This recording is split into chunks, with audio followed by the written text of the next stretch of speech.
Awesome. Well, I just want to start first by thanking you, Mike, as part of yourself and Big Daddy Weed for talking with us at the Christian Beat all about your upcoming project. Excited about it. Excited to finally get to talk about this project. It's taken forever for it to get out, you know?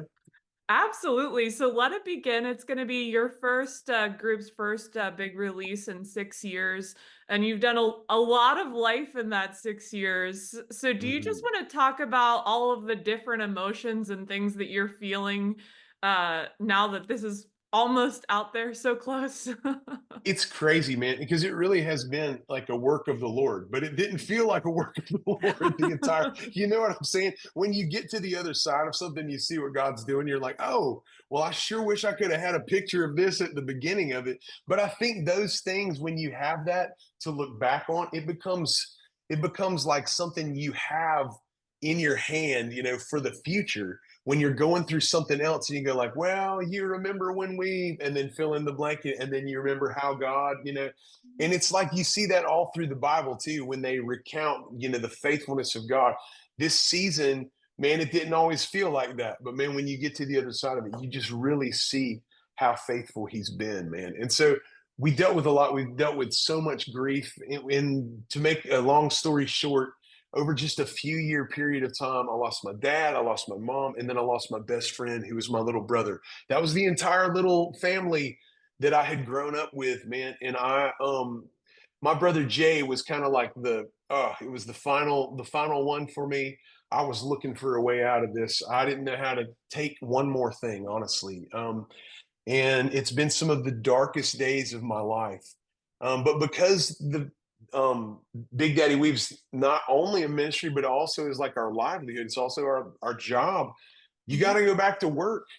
And when your job is like bringing other people hope and sharing about hope and all this stuff, and you don't feel like you have a whole lot of hope right then, that's pretty awful. And, and it was so, I mean, it was a very difficult season, because I'm trying to say the right things. I'm trying to do the right things, but I just feel like there's this descent into this dark place, that honestly didn't really change and didn't get a whole lot better until the end of last year.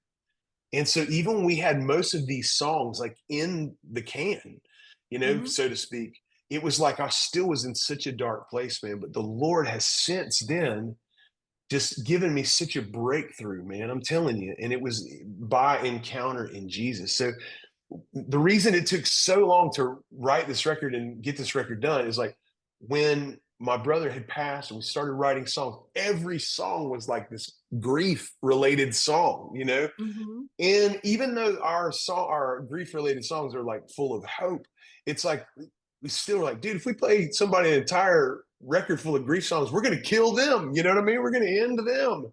And so we kind of had to wait for some other songs too, which it's amazing that the Lord brought those songs, even still in the midst of healing, But healing, I've seen Jesus heal like that in people. I'm telling you, I've seen it for 20 years, Mhm. but then I've also seen healing be this process where Jesus is like holding out his hand and he says, come with me.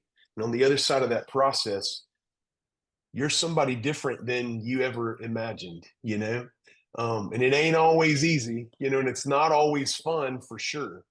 But man, Mhm. there is joy on the other side of it, man. And I think you can feel that in this record. Even in the sad parts, you can still feel Jesus and his presence like with us in the hard things, Does that make sense? Yeah, yeah, no, it does. And I Mhm. know it was probably, as you've mentioned, there was a lot that didn't make the record, that was Mhm. written Yes. and Yes. used and everything. So I'm curious, for this project in particular, did it feel like, how did you go about actually knowing what songs should make up the record, once you got Mm. to that point?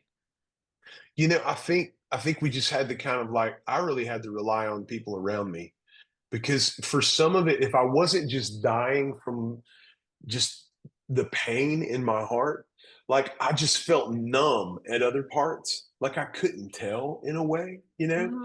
And so, but it was like, man, the Lord just has some really amazing folks around us at the record label, and just people who I would trust with showing songs to, because there are some other songs that still have to find their way out, and they are terrible. They're terrible rooms to sit in, Uh-huh. because they Yeah. literally, each of these songs felt like a room that kind of, where you dealt with some different facet of grief. But and it Mhm. was like, and when you're in it and that's all you can see, you're like, well, that's what we're gonna do. We're gonna have 11 tracks of this. And then, but it's like you're going, dude, we can't do that.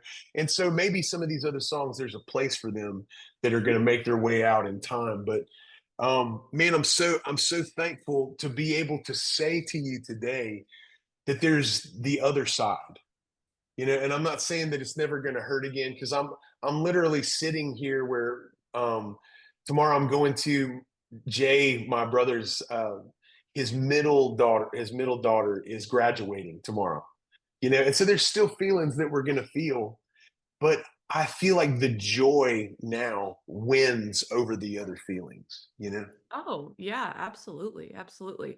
And you've already been on some tour dates, and I know you have more tour dates coming up. But I'm curious with some of these songs if they feel different doing them live, or how they're feeling for you, kind of re-entering that space more frequently than some of them you maybe want to. I'm not sure. Yes, I have to look at it in a different way, because I was really stuck in a place, and so when I would sing these songs, especially a song like Jaybird on our record, it's about Jay. It's like one of the hardest songs I ever had to sing, but it kind of puts me back in that space. And if I'm not careful, I won't come out of it. And so it's like Mhm. I have to look at it as like a visitation. I'd say we're going to go visit this time, but then we're going to live out of where we live today. The Lord showed me that where I was at was I was living out of a broken heart. And I feel like when he showed me that, then Jesus offered to give me a brand new heart. And I'm telling you, Jesse, it was like this. It was literally like Jesus reached in my chest and took out this black mass, this deflated, broken up, torn up thing that was my heart. And then he put this new shiny ball of light like in my chest, the only way I can describe it. And I know that sounds like crazy, like, Michael, what are you talking about? Are you smoking something, or what is going on? And I'm not. It's like, unless you could smoke Cheetos, I don't have a problem, with some substance. You know what I mean? It's like, but literally Jesus did a work in my heart. And now when I see these songs, I see them through the filter of his faithfulness. Absolutely. And I know something else you've been doing with this record. You're calling it the Cabin Conversations, and you're talking Mm, through each of the tracks.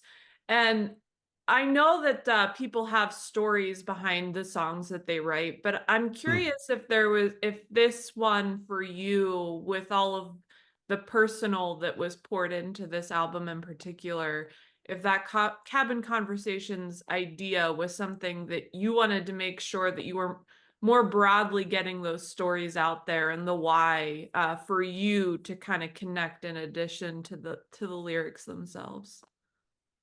For sure there was. I mean, because it was a depth of pain that I don't think I've ever known. And I think that's what, in a lot of ways, when you go through something like that, that it bonds you to the song in a different way. In a way, honestly, that I don't even know if I can fully describe, you know? Mhm. And so as we're entering into a new season, and we're taking these songs and trying them now with a new heart, singing them with a new heart, Yeah. um man, it's awesome, because there's a depth to it, but there's a joy now because of feeling on the other side of some of it. Mhm. Yeah. And so, which is cool, because I think Let It Begin is a great title for it because of that. Because I don't know that any of us ever get all the way there in this life. It's like that we're Let It Begin is just the journey of this life. When we get to the end of this life, that's just the beginning of all eternity with the God of the universe that literally loves us so much he would like die for us. Which is so crazy when you're dealing with death and you're going like, oh yeah, by the way, you know pretty well about death. You know what I mean? Yeah. God would literally sacrifice his own son. He knows about loss. He knows about that. And he is the full, in his presence is fullness of joy, pleasure forevermore, is what he says. And we have access to that now by way of Holy Spirit, but then we also have access to that for the rest of eternity. This is unbelievable news, right? And Mhm. it reframes everything sad that we could sing about, because of who he is in the story, even in our saddest moments. Absolutely, absolutely.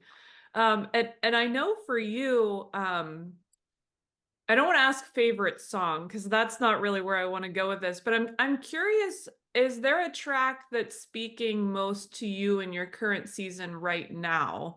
Because I'm sure that changes as you go, but is there a track right now that you're just super resonating with? Hmm.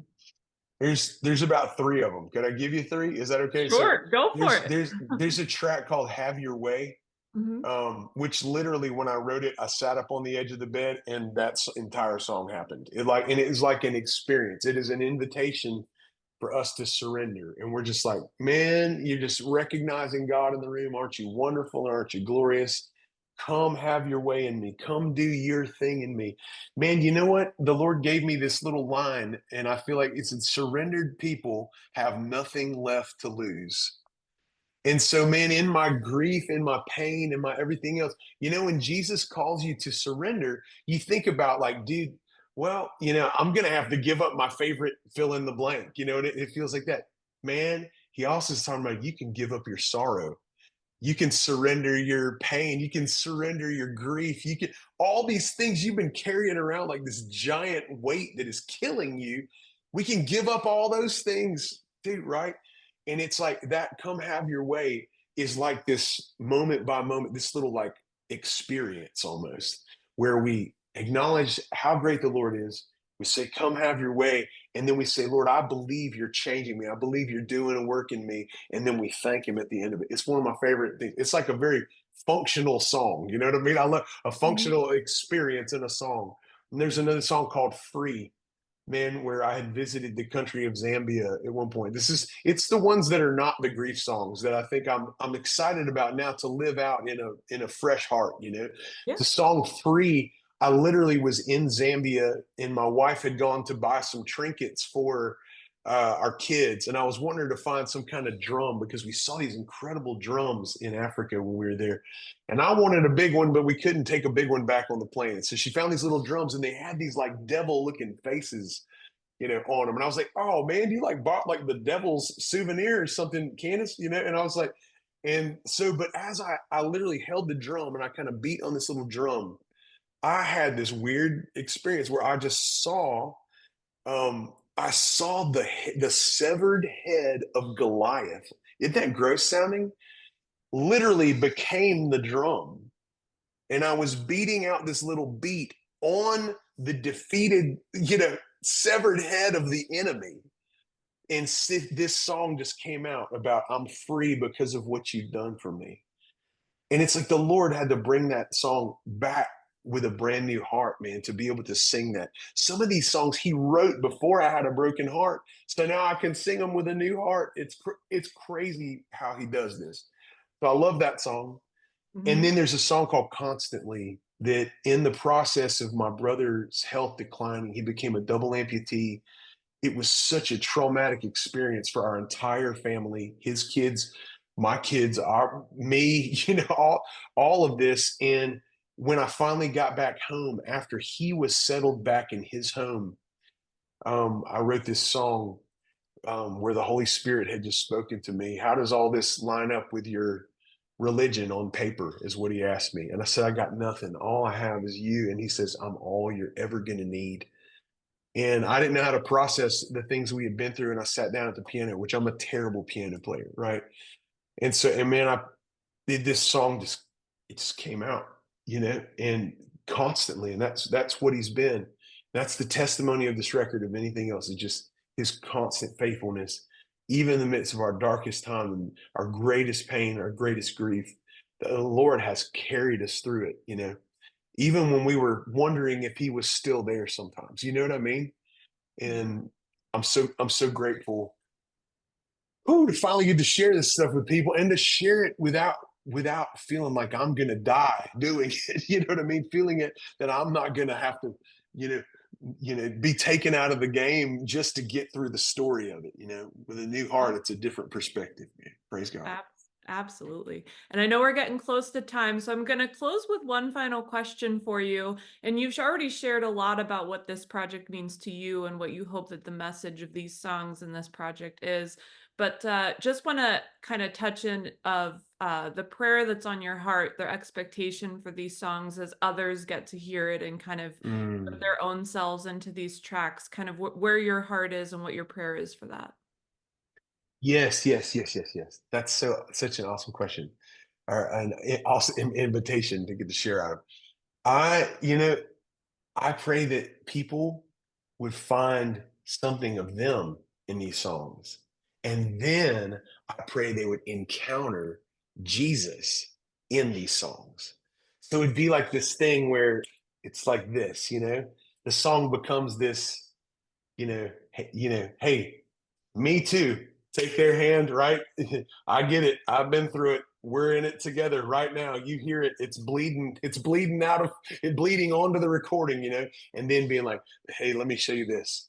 Jesus, right? And that to me, uh, in whatever way he deems worthy, I I want him to spend my life doing that, just bringing people to him. That's all I want, that's all I want.